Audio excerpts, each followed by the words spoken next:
നമ്മുടെ VBSന്റെ പ്രിപ്പറേഷൻസ് ആണ് ഈ കാണുന്നത്. നമ്മുടെ പിള്ളേരെല്ലാം വളരെ ആത്മാർത്ഥമായിട്ട്, പിള്ളേരും പ്രായമായവരെല്ലാം നമ്മുടെ മുറുക്കന്മാരെല്ലാം നമ്മുടെ അപ്പച്ചനും എല്ലാം പണിയെടുക്കുന്നു. പിള്ളേരും നമ്മുടെ സഭയിലെ അച്ചായനും എല്ലാം കൂടെ ചുമ്മാ വെബ്സ് കുടിക്കുന്നുണ്ട്. ഇന്ത്യയുടെ മാച്ച് കാണുന്നത് അവിടെ. ഇന്ത്യയുടെ മാച്ചോ? ഏതാണ്ട് മാച്ച് അന്നോളെ രുദ്രഭാവങ്ങൾ ആവാഹിച്ച കിട്ടി. Headshot headshot.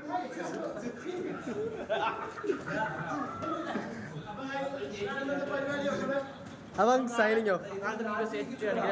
വിശ്വസിക്കുന്നു, പ്രാർത്ഥിക്കുന്നു. തുടർന്ന് എല്ലാം സഹകരണം ഉണ്ടാവണം. Thank you.